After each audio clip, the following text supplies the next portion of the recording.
Che, recién Matías Batista hablaba. ¿Qué decías, Matías? ¿Que te habían mandado un informe de Diego? Exactamente. Sí, estaba mirando el ¿Qué? informe tuyo ahí A a la ver. mañana, Diego, me lo mandó un amigo que le mando un saludo, Juan Pablo, y que es un alumno, y mostraba en el gráfico que vos compartías, Diego, mostrabas cómo el segundo semestre es un segundo semestre donde históricamente el déficit fiscal en la Argentina crece exponencialmente por los compromisos, tanto por un lado porque la recaudación no es la misma que la del primer semestre y segundo porque los compromisos son mucho mayores.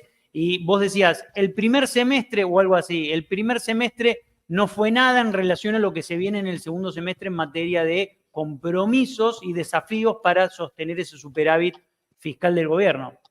A ver, la gente tiene que entender, lo resumo sencillamente, el sector público nacional es cobrador en primer semestre, porque cobra retenciones en el primer semestre, porque le cobra ganancias a las empresas en el primer semestre, porque le cobra bienes personales y ganancias a las personas físicas en el primer semestre. Entonces, históricamente, en el primer semestre solamente está el 25% del déficit fiscal que se acumula en un año. ¿Cuál es el problema? El Estado, lo sabemos todos, es ineficiente hasta para gastar. O sea, que las reparticiones estatales llega a octubre y dice, uy, hemos ejecutado solamente el 40% del gasto que tenemos asignado. Empecemos a gastar porque si no nos quedamos sin presupuesto el año que viene. Eso, una manera de verlo. El primer aguinaldo se suele pagar en julio, que es segundo semestre. Todos los gastos, la caja, se pagan mayoritariamente en el segundo semestre. Y sobre todo a final de año, diciembre y en menor medida noviembre. Entonces, realmente, cuando el gobierno dice está consolidado el déficit fiscal cero, cuando uno mira esto que acabo de explicar, uno le agrega además que este déficit, este resultado positivo, que entre paréntesis se va achicando mes tras mes, porque de enero a febrero se achicó, de febrero a marzo se redujo, de marzo a abril se redujo más, tendiendo hacia cero. Cuando uno le agrega esto, y además tiene en cuenta que, a ver, cuando yo miro todos los países del mundo, de la región, en el siglo XXI, México, Brasil no han tenido superávit fiscal. Cuando yo miro la Unión Europea, no ha tenido nunca, desde que se fundó, equilibrio fiscal. Cuando miro Estados Unidos desde el 1950 hasta acá, se equivocó 5 veces nada más, o sea, teniendo resultado fiscal positivo, y enseguida el sistema lo da vuelta y lo corrige. Cuando miro Inglaterra, 2 veces en 50 años. Cuando miro Japón, 2 veces en 60. ¿Qué quiero decir? El déficit fiscal es la esencia de este sistema de gobierno que tenemos. Es muy sencillo, para que se entienda. Las elecciones se ganan con gasto público, se pierden con impuestos. ¿Cómo se financia eso? Con deuda. ¿Qué es deuda? Deuda es que el gobernante de turno disfruta las mieles del gasto, pero le traslada los costos al que venga después y a los contribuyentes en el futuro. Con lo cual, todo resultado fiscal positivo solamente está condenado a ser temporario, circunstancial. El déficit va a aparecer de vuelta. Entonces, realmente, un programa que basa todo su piedra angular en decir y llenarse la boca que va a haber a partir de ahora resultado fiscal positivo siempre, uno, es un error intelectual, como lo acabo de explicar. 2, está mintiendo. Y cuando aparezcan de vuelta los resultados negativos, se está comprando un seguro de perder reputación y credibilidad. Y entonces que los resultados se empeoren puesto en dinámica para adelante. Entonces realmente es preocupante. Y cuando hablan de la emisión cero, es lo mismo.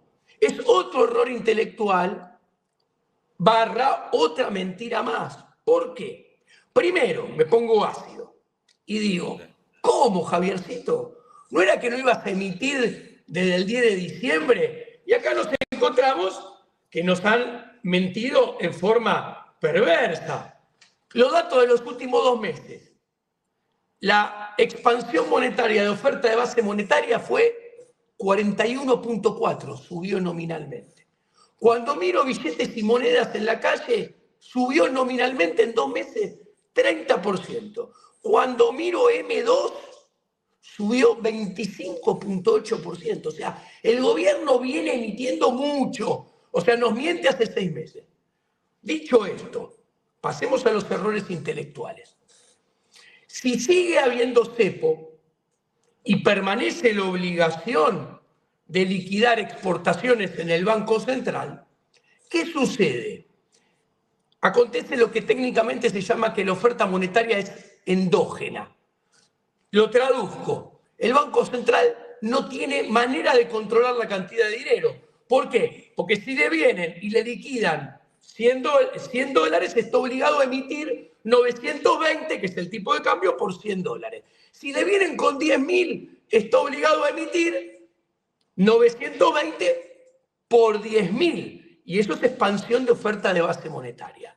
Si no le gusta esa expansión, tiene que colocar pases por ese monto para sacarlos del mercado. Entonces acá nos estamos dando cuenta, primero, la emisión monetaria cero es técnicamente imposible mientras siga habiendo cepo y obligación de liquidar exportaciones. Listo. Segundo problema. Argentina es un país endeudado, con lo cual tiene que pagar intereses en dólares. Por ejemplo, el FMI le debemos 45.000 millones de dólares. A los bonistas Ley Nueva York le debemos 65.000 millones de dólares. Esos son 110.000. Y después está toda la deuda pública, llega a 430.000. ¿Cuál es el problema? Todo el FMI pone la deuda en cabeza del Banco Central. Para pagar los dólares los tenés que comprar. ¿Y con qué se compran los dólares?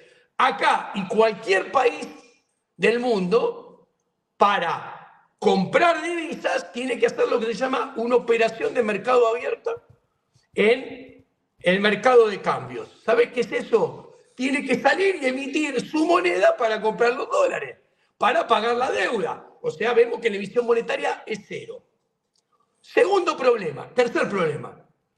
Puede saltar Javiercito y me puede decir, Diego, pero escúchame, decí la verdad, hay una manera de comprar los dólares sin emitir. Sí. Imaginemos que Argentina tiene obligaciones por intereses de deuda de 4 puntos del PBI. ¿Cuál es la manera de comprar los dólares sin emitir para pagar intereses? Tener un superávit fiscal primario de 4 puntos del PBI. Si a esto le agregamos, bueno, Argentina de acá a que se vaya Milei, diciembre del 2027, tiene vencimiento de deuda al tipo de cambio de hoy de 215.000, 220.000 millones de dólares. 66% del PBI. A ver, algo vas a tener que amortizar de todo eso. ¿Qué pasamos? Se profundizan los problemas. Si tenés que amortizar y no querés comprar los dólares con emisión monetaria, bueno, tenés que tener un superávit financiero. Sí, tenés que pagar amortizaciones por 2 puntos del PBI, invento el número, por 2 puntos del PBI. Y acá te das cuenta que tenés que tener entonces siempre 6, 7 puntos de resultado fiscal positivo. O sea, es el ajuste eterno. ¿Ok? Ahora, cuando vos atás estos cabos, ¿cuál es el problema? Y voy explicando las cosas. El problema es que, como bien decía acá el colega, no hay motores que alimenten la reactivación. Entonces, la recaudación, salvo los parches que puedas inventar como te cobro por el blanqueo, para poner un ejemplo, la recaudación se va a herir, con lo cual el frente fiscal va a estar cada vez más comprometido y vas a necesitar más ajuste. Ahora, los problemas no terminan acá, porque me hablan del RIGI. Y esto está en mi tesis cuando estudié en Inglaterra. A ver, la inversión... ¿Vos hiciste una tesis del RIGI o de las inversiones? No, de la inversión. La inversión es lo que se llama... Es irreversible gran parte de la inversión. Para que lo entienda la gente, si yo invierto en un oleoducto y después el nivel de actividad es muy malo y por el oleoducto pasa mucho menos petróleo del que yo pensaba cuando hice el proyecto de inversión, la inversión es irreversible. ¿Qué quiere decir? Ese oleoducto va a ir a pérdida y yo no puedo desenterrarlo y venderlo y recuperar dinero. ¿Esto qué hace? Que la inversión sea sensible a dos variables. Uno, el volumen de deuda. Lo podemos medir deuda sobre PBI. Les cuento, cuando la convertibilidad se cayó con un Estado mucho más chico, menos regulaciones, menos impuestos que hoy en día, se cayó con un ratio de deuda PBI de 60 puntos porcentuales.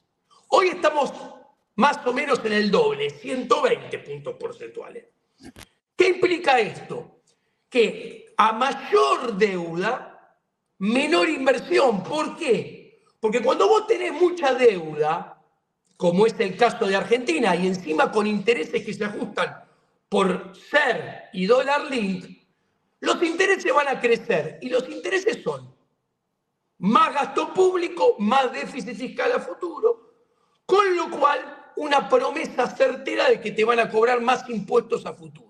Entonces, ¿qué dicen los inversores?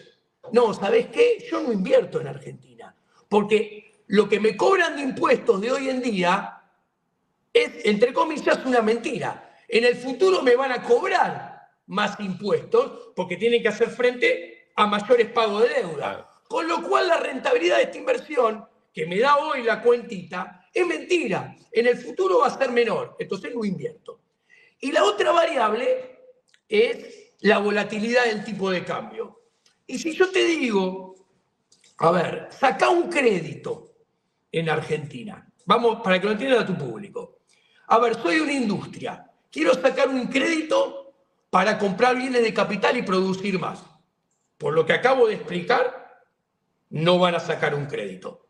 Perfecto. Segundo, ¿a cuánto opera la industria? Utilización de la capacidad instalada, 52%. ¿Vas a invertir? No. Si tengo 10 máquinas, si tengo 5 apagadas, tengo 10 obreros, tengo 5 cruzados de brazos. No voy a invertir. Listo. Para invertir no saco un crédito. ¿Voy a invertir para comprar insumos? No. Si lo que lo produzco no se lo vendo a nadie y Giacomini me está explicando que es muy difícil hacer una recuperación fuerte. Bueno, crédito para insumos no saco. Bueno, tengo un comercio. Saco un crédito para dotarme de mercadería, llenar los estantes y vender. No, si saco un crédito para comprar mercadería no se lo vendo a nadie. Y Giacomini me explica que no va a haber recuperación en forma de B. Listo, para mercadería tampoco. Bueno, me voy a dar un gustito. Saco un crédito para comprarme un auto 0 kilómetros. No, pará. Me mata el seguro, me matan los impuestos. Los autos está carísimo. Listo, para un auto tampoco. ¿Qué es lo único que está barato en Argentina? El dólar. Entonces vos tenés que, en los últimos 2 meses, una expansión del crédito de 15.2% al sector privado, de 15.2% en términos nominales. Ahora, ¿cuál es el problema? Que no es como dicen mis colegas que la expansión del crédito te asegura que es crecimiento de la demanda de dinero. Mentira. Con todo lo que expliqué, gran parte del crédito que se está otorgando, que entre paréntesis, esa tasa negativa, porque como les dejan de pagar los pases, los bancos dicen, ¿qué hacemos con toda esta liquidez? Bueno, salgamos y coloquémosla a algo. Y como acabo de explicar, la gente, los privados, no quieren crédito. Los bancos tienen que convencer a los privados para que quieran crédito. ¿Y cómo los convencen? Regalándoles el dinero, que Bausili dijo que la tasa va a seguir siendo negativa. Y entonces el privado toma el dinero, mayoritariamente, solamente si esa tasa regalada, tasa negativa, y en gran parte lo aplicar a comprar dólares. Entonces, ¿qué sucede? Nos encontramos, te tiro los números de vuelta, 41.4% de expansión de base monetaria, 30% de expansión de billetes y monedas en la calle, 25.8% de expansión de M2 y 15.2% de crédito al sector privado, en mayo y en junio. Esto coincide con la suba del dólar de 1.000 a casi 1.400. ¿Por qué? Porque toda esta expansión monetaria lo que te genera es, primero, un desequilibrio cambiario, hay un exceso de demanda de dólares que la gente lo percibe, que el tipo de cambio, así como está, era totalmente transitorio. ¿Y cómo no lo va a percibir así si la inflación hasta abril en dólares, de diciembre a abril en dólares, era 87%? Entonces la gente dice, este precio del dólar es una ridiculez. Aparte, el sector productivo se da cuenta, dice, a ver, este tipo de cambio no le sirven ni a los exportadores ni a los que producen para el mercado interno, con lo cual va a tener que corregir en algún momento. ¿Y de qué manera? Hacia arriba.